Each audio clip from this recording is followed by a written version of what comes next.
Hey, and welcome back to the, I'm very sad to say, neglected Abomination Corvette build. But that's okay because we're getting back on track. Last time around, we stripped the whole suspension, rebuilt it, got it back on the car. Everything's basically stock. I don't want to spend a whole lot of money on anything until I'm able to get the car up and running, and I know it's worth spending some money on. So we got all that done, even threw the brake rotors on, mostly just so I could bolt the wheels up and see how it looked. But you notice that something is definitely missing here. That's right, brake calipers. Now I didn't want to go out and spend big money on calipers, so we're going to do things the hard way. We're going to rebuild these nasty stock calipers, see if we can get them back, maybe even better than new, and bolt them back on the car. Stay tuned. Maybe this will work, maybe it won't. Either way, it's going to be fun. This thing is nasty.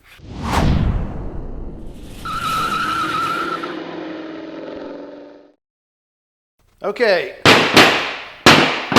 front calipers, rear calipers. Both of them are 4-pot calipers, and they're actually pretty cool as far as OEM calipers go.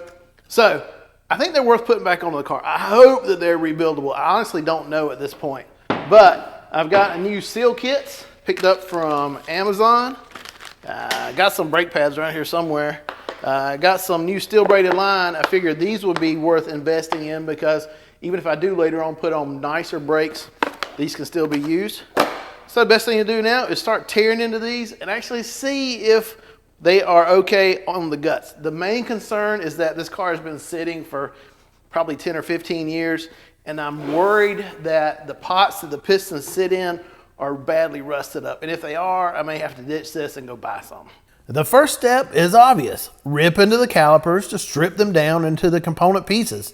And it didn't start off well. The brake line hose was galled into the caliper body, and I had trouble getting it off by hand. Now, I could have chucked it up in a vise for better leverage, but since I didn't plan on keeping the flex lines anyway, I just cut it off so I could get a socket on the fitting end. Then, with that out of the way, it was practically a piece of cake to get the casting split in two. Seems to be a good sign.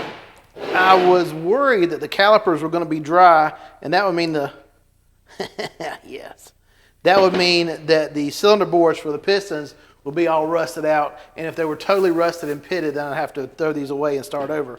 But since I have brake fluid in the calipers, there's a decent chance that these are still going to be good. So next thing to do is just take them apart and see what we got. There's a dust seal that holds the pistons in their respective bores. I just pried them out with a screwdriver, and then the pistons came right out. There's a light spring that helps hold the pistons against the back of the brake pads and a proper seal around the lower portion of each piston, which you can see. The pistons came right out, which is exactly how it should be if the caliper isn't too far gone.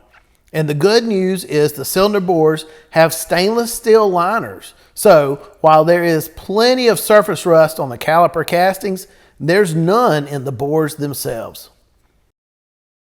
And of course, I spoke too soon and jinxed myself. If you've watched any of my videos on this Corvette build, you know my luck wasn't bound to last. This is the first of the 4 calipers, and it would be by far the best. Here's one of the rears.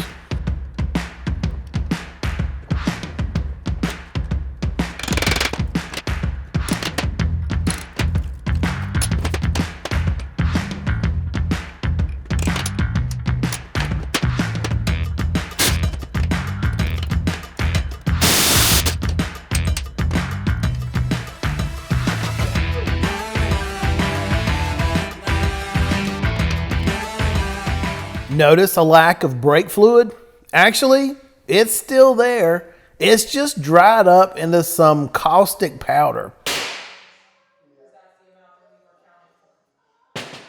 And it seized up the pistons and the bores, so I had to use a pair of pliers to get them out. I tried my best to do it without damaging the soft aluminum pistons, but it turns out it didn't really matter anyway. Both of the rear calipers were like this. The brake fluid that turned to powder left a lot of deposits on the pistons. Luckily, the stainless cylinder liners weren't nearly as bad. For the first shot at getting the parts all cleaned up, I tried soaking everything in mineral spirits. And the results were, well, let's just call it poor. So as you can see, I've run into my first hurdle. These are the caliper pistons that came out of the rears. As you can tell, this one is really bad. This was the bad caliper. And I've got 4 that aren't nearly as bad. They still have a little bit of shine for the aluminum on them. But neither are as good as the pistons that came out of the front calipers. These still look like new. I spent a little bit of time with some brake clean and a Scotch-Brite pad. They clean right up. These I haven't messed with. This one, I tried a couple of different things. I put them in the vibratory parts cleaner that I had.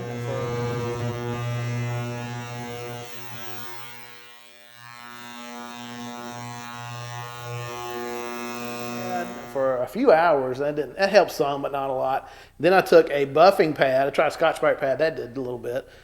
And then I got serious. I put a buffing pad on a die grinder and just let it go. I didn't want to scratch it up, so I stayed away from like a wire brush or anything like that.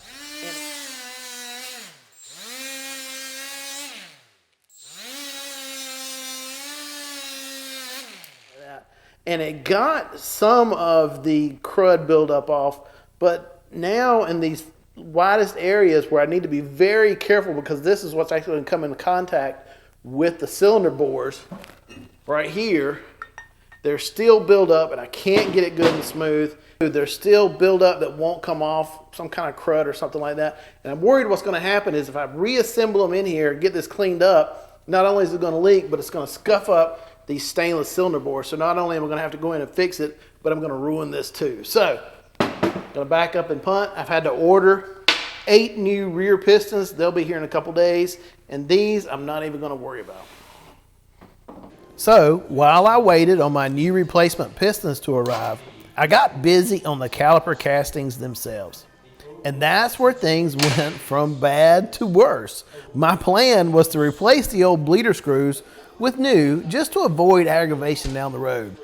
And it turned out the aggravation happened right up front. Son of a gun.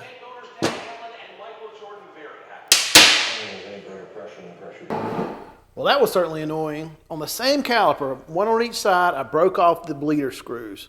And I was trying to be as careful as I could. I'd already gone through for about a day squirting these with rust penetrant every hour or so. And the other ones, they came out, but they were pretty stuck. And these, I didn't even twist them as hard, yet they still broke off. I don't know. Could have been my fault. It could have been going to happen anyway. But now I got to worry about getting these out.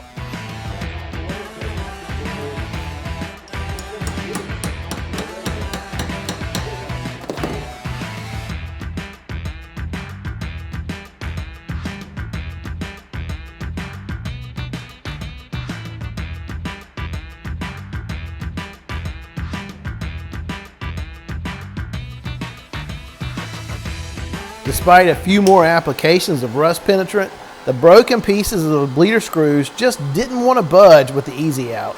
So I went hardcore with the old school method of melting candle wax into the threads. That and the application of heat usually helps, but still no dice.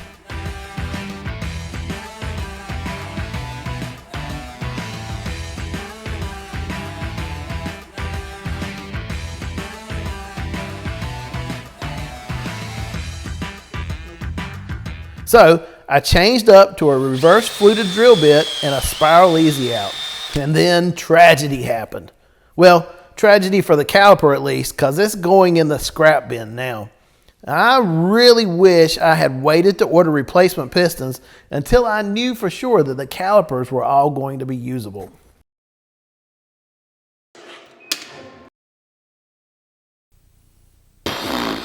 Well, that sucks. I broke the casting right off. I kept drilling the hole bigger, trying to use a bigger bolt out in there, hoping that I could weaken up what was left of the bleeder so it would come on out, and it never did. And the more I ran that bolt out in there, it just popped that casting right out of there. So I guess I'm going to be spending some money I didn't mean to and buying a replacement caliper. Oh well, it was worth a shot. So while I'm waiting on that replacement caliper to come in, I might as well start on rebuilding these. First up, before we do anything else, I want to get the cylinder bores for the pistons cleaned out. They still got a lot of junk in them, especially these rears. They feel okay though. So after doing a fair amount of cleaning with brake cleaner and a Scotch-Brite pad, it's time to see if I can get these last little bit cleaned up with a brake line home. Now, I don't want any contaminants from other fluids or cleaners in there. Brake cleaner will evaporate and totally go away. But for lubricant, as I use the home, I'm just going to use brake fluid. So whatever gets left behind should be okay.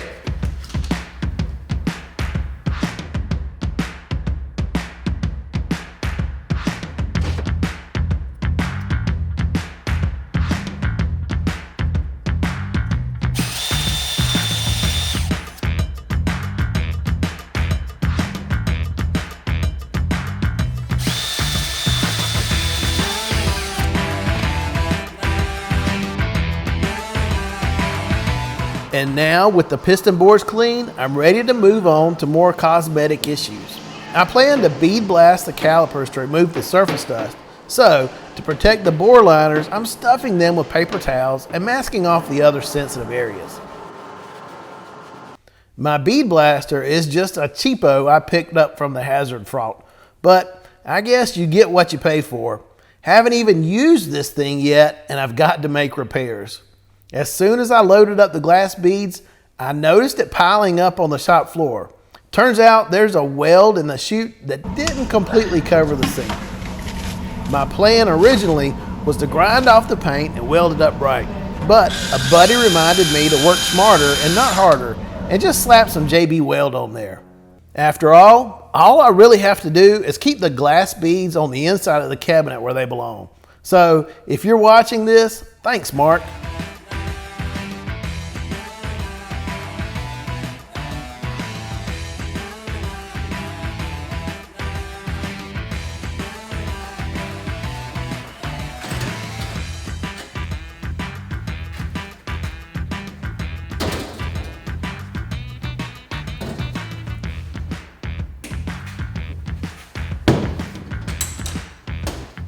Anyhow, back to the actual project.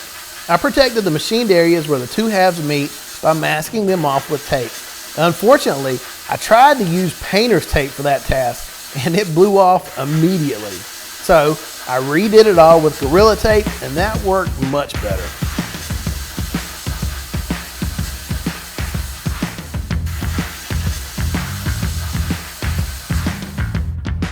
All right, so here is the finished product after they came out of the glass bead blaster. They look pretty good. This has actually been a couple days since I got done. Finished this up, had a little bit of family time, getting back to it. And as you can see, unfortunately, I got just a little bit of surface rust covering there. It's not a big deal. It'll cover with the paint. But I do need to go ahead and get something on here. Used about 3 cans of brake clean just on these 2 calipers, trying to make sure I got all of the glass bead dust out of it and everything. They're looking good and ready to paint. So the first thing I'm going to do is go back and stuff all the holes where I don't want paint inside with paper towels. Go ahead and get that covered up. Oh, and also my replacement caliper came in. I think it's $85, pretty well spent. Gonna paint it too. You can get the shininess off of there and try to match it up, see how it looks. The mating surfaces where I put the Gorilla Tape on stuck really good. So really all I need now is to cover with some paper towels. And as for the color, I picked up some VHT caliper paint in gold. When I was younger, I used to cover NASCAR for Circle Track. And back then, those days of Rusty Wallace and Dale Earnhardt and all those guys, Brembos were always pale gold, and you see them on the coolest cars. And so I like that. I don't know how well this is actually going to match that, but it's worth a shot.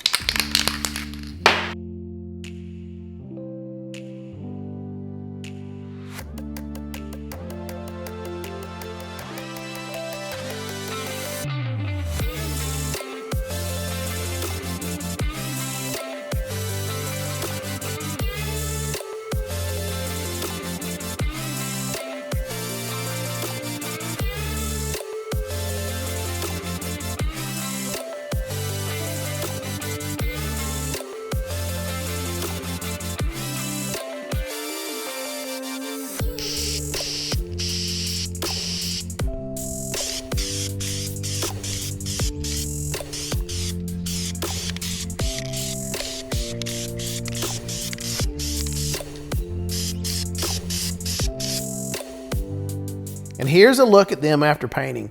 The gold came out a little bit bright to my taste, and I wanted it to darken or really richen up the color a bit, so I added a top coat of clear high temp paint. The two caliper halves on the left are with just the gold caliper paint, and the sets on the right have been clear coated. I hope you can see the difference on your video screen. It's not dramatic, but I do like the difference with the high temp clear coat better. I gave the paint plenty of time to cure because I'll be working with brake fluid as a lubricant during reassembly.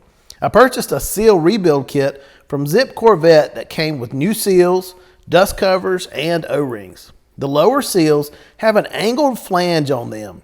Some people call them umbrella seals. Just make sure that they point out and down. I used brake fluid to add some lubrication so the seals wouldn't get twisted or torn when I slide them into the piston bores. It's a tight fit, so make sure that the seals are fully seated into the grooves on the pistons. Oh, and don't forget the springs. I made that mistake a couple of times. One trick I found that really helped is to use a small screwdriver to help guide the lip of the umbrella seal in all the way around the bore before finally pressing the piston in. Now, it can be a little bit finicky. Just take your time. And then the dust cover goes on. They have a metal outer ring and a bit of an interference fit with the casting to hold them in place. I tried using both a big socket that's the same diameter as the OD of the dust cover, as well as a brass drift to help press them in place. Both worked out for me just about the same, so do whatever works for you. As long as you don't beat the metal ring to death, you should be good. And then there are O-rings that seal the fluid galleries between the two caliper halves that have to go in place before you bolt everything back up. And finally, I installed new bleeders. To keep them from galling to the caliper bodies and breaking again, I added a dab of anti-seize to the threads and threw a little salt over my shoulder. But really, the biggest help will be not letting the car sit for 15 years again. That was the front caliper.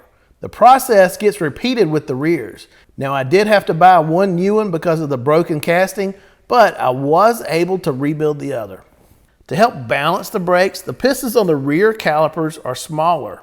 And by the way, these are the new pistons I ordered, but otherwise everything is basically the same.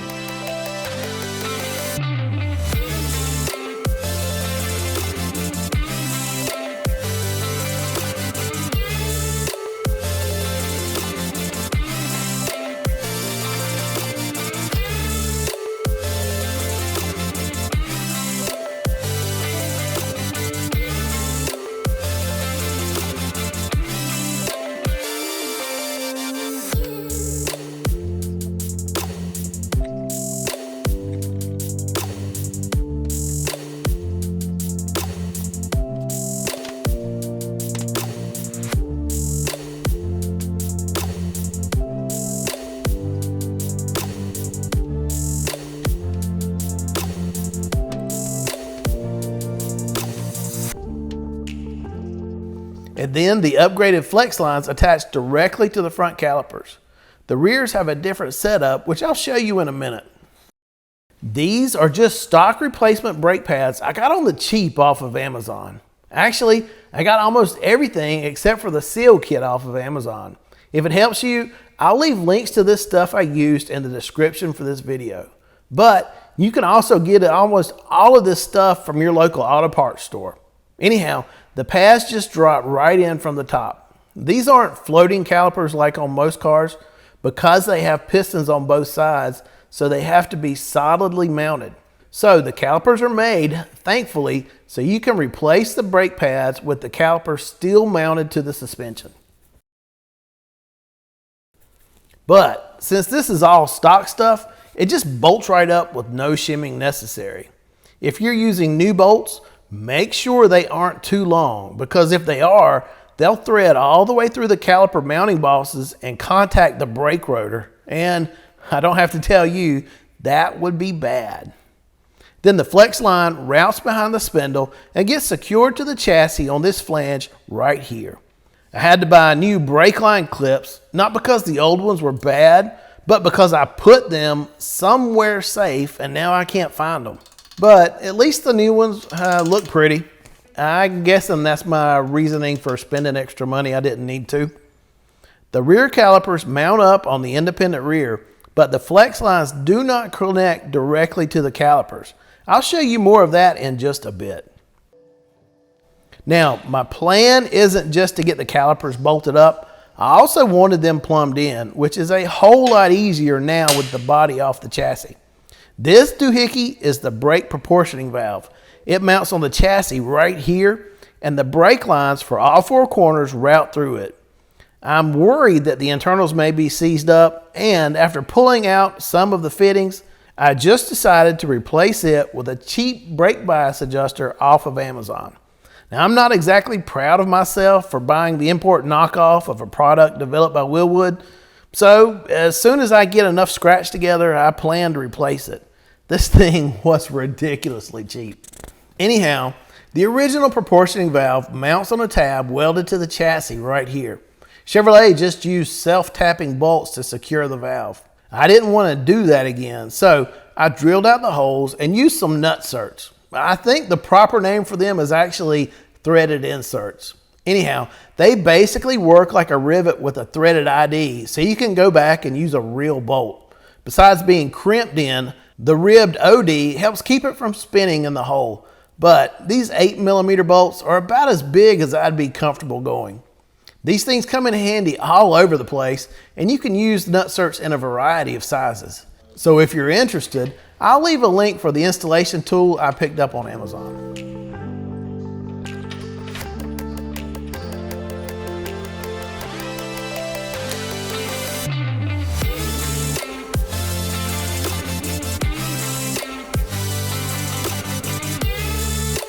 So now I can start planning the routing for the brake lines. I took an absolute ton of photos during disassembly exactly so I could look back and remember how stuff came from the factory. For example, check out this shot showing how the OEM brake lines are curved out of the way for the steering box mounted to the frame. This one saved me. If it weren't for this photo, I definitely would have messed up when planning the routing for the brake lines. Before actually bending any tubing, I prefer to map out my path using either safety wire, which you see here, or welding wire. Either is cheaper and much easier to work with than actual brake line tubing. Now, it doesn't need to be perfect, and I'm not planning to map out the exact bends based on what I come up with here. The idea is just to spot any potential trouble areas and then mostly determine approximately how much actual tubing I'm going to need for each run. So now I've got a representation, just kind of the form I want my brake lines to take. Obviously they're not perfect, and I don't care if they are or not. What I really want this for, and I'll go back and make the shape right later on in the actual tubing, which I probably need more of anyway, but just to find out how much I need at a time. So what I'm going to do for that is just take some string, run it along the length of the wire, and then I can lay it out flat and measure it easy with a tape. The tubing I'm using is a 25-foot roll of 3/16 inch copper nickel line. It actually came as a kit with several fittings as well, which was nice. The copper nickel blend creates a tube that's easy to bend, cut, and generally work with, especially compared to stainless steel. So, besides being cheaper than stainless, it means you can get by with basic cutting and flaring tools like I'm using and bend the stuff by hand. The copper nickel line also won't corrode like cheaper non-stainless steel will over time. Stainless requires dedicated bending tools and is just generally tougher to work with overall. The copper nickel line also won't corrode like cheaper non-stainless steel will over time. By the way, I also purchased this tubing straightener for this project. It's not a tool that you're going to use every day, but for 35 bucks, it's daggum magic. It makes rolled up or bent line beautifully straight again with just a couple of passes. It's like an eraser for my screw-ups. I decided to start with the proportioning valve and work my way out. Now there are two outlets for the front brakes, one for the left side and one for the right, and one outlet for the rear brakes. I'm obviously starting with the front. As you can see, I'm using a tubing bender whenever I can, but also a big socket to help me form curves when things get tight. With the copper nickel tubing, you can unbend a mistake I just try to limit how much I'm working the material for fear of fatiguing it. And gentle curves are always preferable to sharp. But the stuff works really easily, and I didn't have any issues with the line kinking or collapsing on me. To produce the inverted double flares on the brake lines, yes, I am using one of the worst, most aggravating tools known to humankind. This wing nut clamping tool is annoying and slow, and you can't even use it if you're trying to work with stainless steel. But I've had it forever and I've just never replaced it. So as long as you take your time and you're careful, it can produce good flares. Here's one of the easiest runs. From the bias adjuster to the left front caliper with some big curves on both ends to allow for some flex. Now, it's definitely not perfect, but I'm not building a grade 8 contender, and this is tons cheaper than buying pre-bent lines, so it works for me. Next up is the run to the right front corner. There are some pretty complex bends on both ends, so I've decided to do it in 2 sections and connect them with a union right around the middle of the cross member. And this is one of the advantages of this janky flange tool. At least I can make flanges with the tubing still on the chassis. Many of the better flange tools require you to chuck them up in a vise, so at least there's that. Also, an often overlooked key to forming good leak-free flanges is to make sure you properly chamfer the edges, and also make sure you don't have any burrs either on the inside or the outside of the tube after you finish making your cut. Next up, I've got to make sure the lines are secured to the chassis and out of any danger zones so they won't get pinched or broken. Now I've chucked the OEM line clamps and instead will be using a set of C-clamps with thick rubber sleeves to protect the lines from vibration and also hold them just a bit off the chassis so they won't rub. I'm just using self-tapping tech screws to hold them in place. And that's the front. So, Corvette's independent rear is a little bit different than the live axle rear ends that I'm used to on muscle cars and things like that. And it may be for you too. So I spent a little bit of time mocking everything up and seeing how it goes and fits everything right. On this setup, there are 2 flex lines, one on each side of the car that go from the swing arm that mounts to a hard point on the chassis. And GM has mounting blocks, and you can't really see them here. I have to get you a better camera angle that mount these up here. So what it takes then is a hard line, which I've bent up here a little bit, like that goes from the caliper to the flex line on both sides. And then there's a 90 that mounts up here that brings it from that side, comes across this cross member, mounts up on this side. It's actually a T. So you get the brake line from this side as well as from the cross member, and then it sends the main line up that frame rail up to the proportionate valve. I'll put it all together and show you what I'm talking about.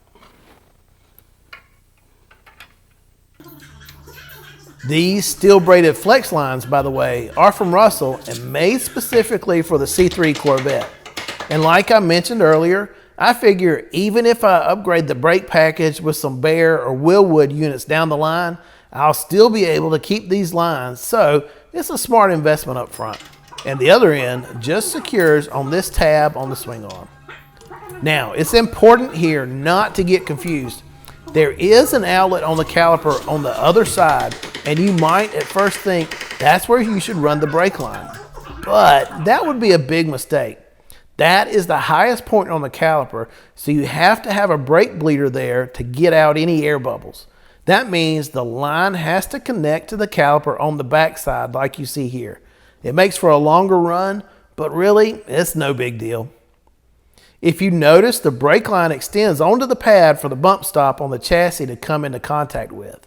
Now, I may need to adjust this line closer to the caliper later on to make sure it won't get smashed, but since the copper nickel lines are so easy to work with, I can do it with them still in place. Then on the passenger side, the mounting block is just a 90 instead of a T. They do mount pretty tight in this tab, and I have too much chassis coating in there for it to fit. Thankfully, a couple swipes with the round file got everything back to where it needed to be.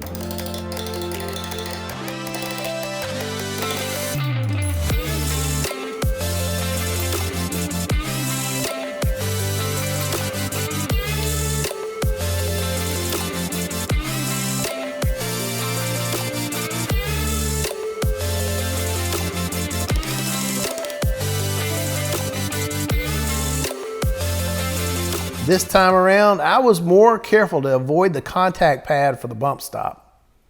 The run is so short, even with all the bends, I'm able to route the lines without it touching anything and don't need any C-clamps. So all that's left is to connect the rear lines to the rest of the system. Again, I started at the bias adjuster and worked my way towards the calipers.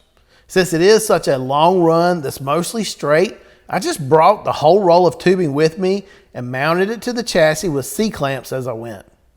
And then all I need to do is put a connector and a flange on the end and attach it to the T. Interestingly, everywhere else, including the brake bias adjuster, uses 3/8-24 fittings, except for the side of the T fitting here, which leads to the front of the chassis, which, by the way, is just a size larger. Then the last step is to make the crossover line from the T fitting to the 90-degree unit on the passenger side.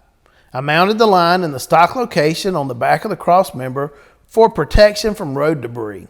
And once it's installed, the drive shaft will go over the cross member, so the brake lines need to go under. The results are not too bad. Oh, it's late, but the project is done, and I'll clean up my tools tomorrow. Still, pretty happy with the way it turned out. A couple things might need to be tightened up or fixed, but that's okay. It's a good effort here, and I got really lucky. This is my leftover tubing. I'd have done better if I'd have been more specific on my cuts, but I always wanted to leave it long and then trim back, and so I wasted a bit that way, but that's okay. Anyhow, really happy with how it turned out. The rest of the brake lines to either the brake pedal or the brake booster master cylinder we'll do once the body is on, obviously. I don't know yet if I'm going to run power brakes or manual brakes. We'll find out about that. Anyhow, if you enjoyed this video, please leave a comment and also like and maybe even subscribe. And buy a shirt. They're pretty cool. Anyhow, thanks again. See you next time.